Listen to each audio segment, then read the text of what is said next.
Councils have said they're more than happy to stop selling voters' details to companies after a report condemned the practice. The Government Commission review said providing electoral roll information to marketing firms gave a poor message. Well, Dominic Blackburn is from 192.com, a company that uses the electoral register, and Nick Rosen has written in the Guardian newspaper on the subject of privacy and is editor of the Off Grid website, and they're with me now. Dominic, your company is one of the villains in this story that uses our data to make us get lots of junk mail on the doormat every day. It's not strictly true. Our company, 192.com, we don't provide the electoral roll for direct marketing purposes. We supply it for people who want to find lost friends and family, for people who want to check out, if you're hiring a babysitter, to check the references of that babysitter are real people, to be able to look people up in a directory manner as opposed to a direct mail manner. On the subject of direct marketing, it's that the electoral roll is used far less and less by direct marketing businesses. And also, a lot of the junk mail nowadays is generated by door dropping. So rather than using a database, people who go from door to door, if you imagine there's 75 million phone books delivered door to door every day, every year, to every single household in the country. That seems all right, doesn't it? Well, a lot of people don't want to be on 192.com, including, I believe, your own founder, who announced a couple of years ago that he was not to be found on one. I don't know. Are you able to be found on 192? I'm on 192.com, and so is Alistair. Well, a lot of people are on it who don't want to be, but didn't know that they could get off it. And what it's all about is informed consent. It's about asking people before you put them on the database, so they've got a chance to get off it. Most people don't know that they've got a chance to get off it, and nobody's telling them. The electoral roll is informed consent. Every year, a form is delivered to every household in the UK asking them if they want to go on the electoral roll. Because most people want to vote. Absolutely, and there is also an option on that form which says, do you want your data sold for commercial purposes? Yeah, it's a bit sleazy. And you have a choice to say yes or no. To tie up our right to vote in a democracy with selling data to marketing companies like yours. Okay, I think you're jumping off the issue here. Shouldn't it be asking them to opt in rather than opt out? I think that if you look at, for example, X-Directory, I think it's pretty safe to say that everybody in the country knows that you can go X-Directory on the telephone.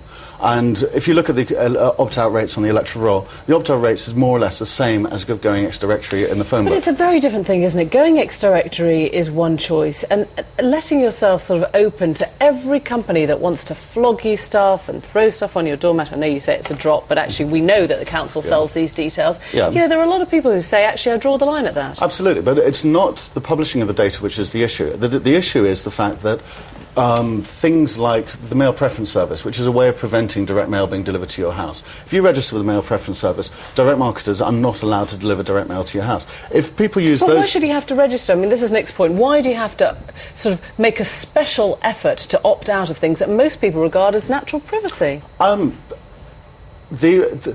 What this consultation is, what this report is stating is trying to prevent the electoral roll. That's not the issue.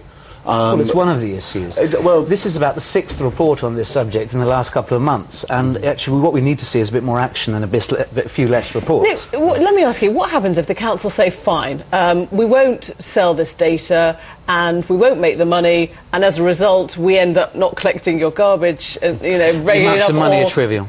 Well, you know, at some point people have got to decide where the council makes its money, right? If it comes down to that kind of thing, they might say, I don't mind if they have my details as long as they don't put up the parking fines. We can let them keep selling the data, but let's have it that people opt in when they're filling out their electoral registration form, not having to opt out, because it's a form that you usually fill in quite quickly and you might not spot that little tick.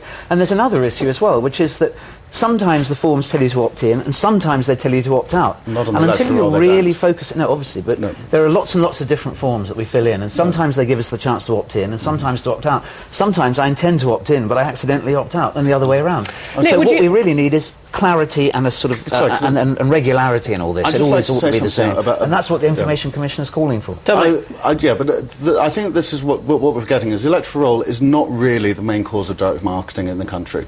Direct marketing databases are taken from surveys and all the sort of things you're talking about. There are lots of positive aspects of the use of the electoral roll. The ability to be able to find old friends and family, get in contact with people, which is going to be taken away. The ability to be able to check that somebody is who they say they are and lives at a certain address, whether that's anti-fraud services or whether it's you've got a babysitter who you want to check their references. Public access to this data is good. Supposing somebody doesn't want their ex-husband they have the right to remove themselves. Yeah, if they know that. But they do know that because they're educated. The question here is aren't you fighting a losing battle in a world where actually we're not meant to be anonymous anymore? It's as simple as that. We are connected. We know that it's a sort of global, internet world. You can't just opt out the world and, We're only and keep just your entering details this there. information world. You know, the information superhighway is 10 years old, you know, and the laws were all framed for 50 years ago. So we're entering a vast new world. We haven't even got a proper minister for information. You know, information is now at least as important as transport, but there's no information secretary. And the government's, you know, failure to handle information properly shows that. We've heard about your founder and his preferences to opt out. Are you happy? He's actually on our database, so that's not actually true. We are all on our databases. Are you happy to be targeted by any company selling you anything? No, I control access to my data. I consent to be on the electoral roll because I know there's positive aspects to it, and I'm quite happy for people to find me in a positive way. I am registered on the MPS because I don't want to receive junk mail. I'm registered on the TPS because I don't want people telephoning me. I take control of it. And when you look at data online, for example, people have But you're far a more control. sophisticated data user, of course you do. Yeah, but but- we're talking Well, about in the terms vast of the, majority in terms who of are the not. law, should anything actually be tightened up? That's what we're talking about Yeah, now. the Should Information anything really be Commissioner tightened should up be given now? a vast amount more money and resources to do his very difficult job. You know, they're talking about giving him more power, but he can't actually handle the power he's got. He just doesn't have the resources.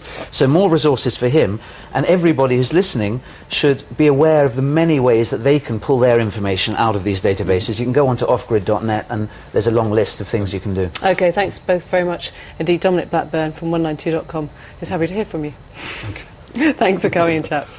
Right now, let's take you to the business with Bavita.